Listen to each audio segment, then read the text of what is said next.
O te whaatalo whātu I lau whaafonga a ngai le nei fo I tae au ma lo le folau, usimail whaafonga o Talala Radio Samoa. O se aso whaanua noa le ngata o ainga, o le pāti le green, au kilani I saute, ai whaapele loa loa o tangata Pasifika. O le tuumalo whaafua se iei o le awhionga I le whaipule Samoa me le vaenga whaupufai le green, le awhionga whaanana Efeso Collins I le tae au na nafi. O se tala whaanua noa toi whaatea ia, ma e le Italia ngō fie le toatele o tangata, o e la tau te sila fia ma masani I le ali I whaipule. O se tamali I Samoa ma to e lau, ma o lea whaato a umala na ulua I launga po o lana launga whaatau po e aloa ia I lona tula I mai, o se whaipule fōu o le pāle mene a New Zealand. O lona tu malo I le tau na nafi wa malo loa I nei mawhonutanga le pāle mene mo le vaiaso a tōle nei. Ai I finangalo whaalio taitai o pāti taitasi to tono le maota na nafi, e mafuli lava I le misio whaanana ma o le ale ngalo. O se tamali I wailonga lona sawi to tono New Zealand au nanga ese sanga lue ai. Ma o lea foina ia tu ma losi e una I polo kalame wase manui o tupulanga talavo o Pasifika, ai mai se lava I tupulanga talavo Samoa.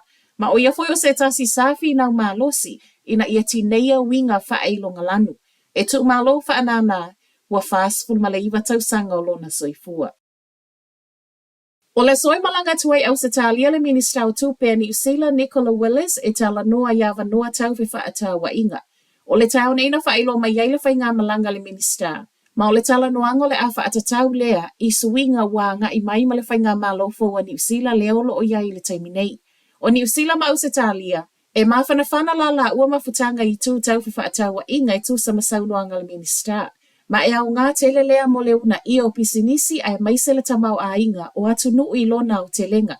E le ngatalai taita I o le malo au se talia ai o le amau o fo I le avanoa le minister e whailoa I atuai I nisi o tangata whai pisinisi. E la talata I le whaase fulu pasene le whaupoponga wa onga a matai totono New Zealand. E le I au sia le mawalunga I whaalai sene I nā I le ofisa ua le lei ato atoa molea o a oina o whana witi. E lua se lau valus furma le lua Early Childhood Education Services po ECEs sa iai le lisi wa ta ua provisional license I le tausanga ta aluai. Fa atu sa le lua se lau ma le lua na iai le tausanga I lua afe lua furma le lua. O lai sene nei wa pa u mai iai a onga a mata nei e le au sia le tūlanga I tatau na iai pūlenga o whai a onga o a onga fa apele saunga le mua le whanau I le au te lenga. O le tu uai el matanga luenga wa onga I lea tūlanga ma walalo po ua downgrade e le o se wha ai unga e ma mauna whai. Ma e le tasi fo ise I tu e lakpe e le au nanga e ma fuai o na whaia. E se mai lai a onga a matana pa u tūlanga. E tolos fuma le ono isi a onga na tapuni e le matanga luenga I le tausanga lava tā luai o na ua matua I wha le tonu tele. E le o se tala le leilea mo mātua o lo o tu a tuolo la tau wha atua tuanga. A me o loo saunga le muwhana witi a o iai I a onga a mata. O loo maua umai ngoa wa onga a mata I le I whaamalia ina le tūlanga maua lunga I tatau o na iai I le tausanga tā aluai. I lunga le upenga tawha ilangi a le Office of Early Childhood Education. E loo tangata umai fia le whaupoponga wa saunga masini FPOS fau o loo whesilingi ai. Be mana na o e whaia se tip be le ai.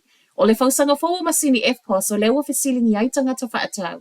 Be mana na o e whai mea lofa pe tip le 5%, se 10% po o le se 5% o le pili e ave ma le pisinisi.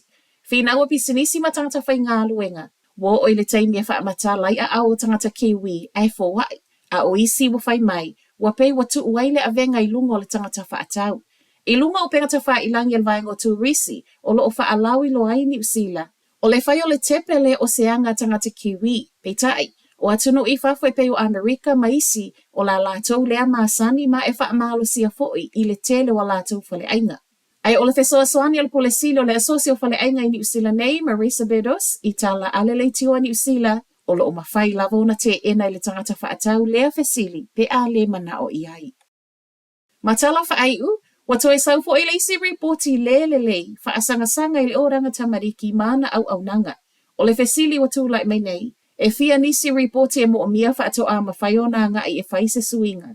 O le reporti la tamai al polesili o le ofisa o sulu whainga, o lo mia I le telo whaitionga ai maise moli maue lelelei, o na o le whaatinonga le au nanga le oranga tamariki.